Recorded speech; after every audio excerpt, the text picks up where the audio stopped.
आता एक महत्त्वाची बातमी सविस्तर मराठा आरक्षण कायद्याविषयीची सुनावणी जवळपास संपण्याच्या स्थितीत आली असताना दुसऱ्यांदा नव्यानं पूर्णपीठाची स्थापना करावी लागण्याची शक्यता निर्माण झाली आहे। सर्वोच्च न्यायालयाच्या कॉलेजियमनं न्यायमूर्ती घुगे यांच्यासह अन्य 3 उच्च न्यायालयांमधील न्यायमूर्तींची मुख्य न्यायमूर्तीपदी नियुक्ती करण्याची शिफारस 6 ऑगस्टच्या बैठकीदरम्यान केली।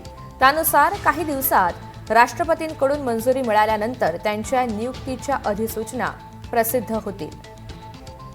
अधिकची माहिती जाणून घ्या। जुई जाधव आपल्यासोबत आहेत। जुई, नेमका काय पेच निर्माण झालेला आहे आणि आता दुसऱ्यांदा नव्यानं पूर्णपीठाची स्थापना का करावी लागेल? अगदीच आपण पाहिलं पूजा, तर मग हा एक महत्त्वाचा निर्णय म्हणावा लागणार आहे, कारण का मराठा आरक्षण कायद्याविषयीची सुनावणी जवळपास संपण्याच्या स्थितीत आली असताना आता दुसऱ्यांदा नव्याने पूर्णपीठाची स्थापना करावी लागणार अशी शक्यता निर्माण झाली आहे। आणि त्यामुळे हा जो निकाल आहे तो देखील आता लांबणीवर गेला आहे।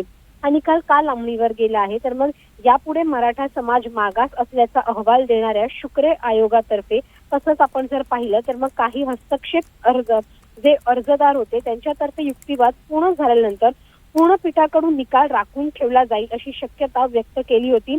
मात्र आता जर आपण पाहिलं गेलं तर मग न्यायमूर्ती घुगे यांची कलकत्ता उच्च न्यायालयाच्या मुख्य न्यायमूर्तीपदी नियुक्ती झाल्यानंतर आता मराठा आरक्षण सुनावणीसाठी पुन्हा एकदा नव्याने पूर्णपीठ स्थापन करावं लागणार आहे। आणि त्यामुळे त्यांच्या समोर पुन्हा सर्व पक्षकारांचा निकाल युक्तिवाद करावा लागणार आहे। त्यामुळे ही सुनावणी देखील आता लांबण्याची शक्यता आहे। त्यामुळे आज जर आपण पाहिलं तर मग या संबंधी नेमकं मनोज जरांगे पाटील यांचं काय म्हणणं आहे हे देखील महत्त्वाचं राहणार आहे, कारण का हा निकाल पुन्हा एकदा लांबणीवर गेला म्हणजे निश्चितच त्यांच्या समोर देखील आता त्यांचं नेमकं काय म्हणणं आहे हे जाणून घेणं महत्त्वाचं राहणार आहे। ऋतुजा, निश्चित।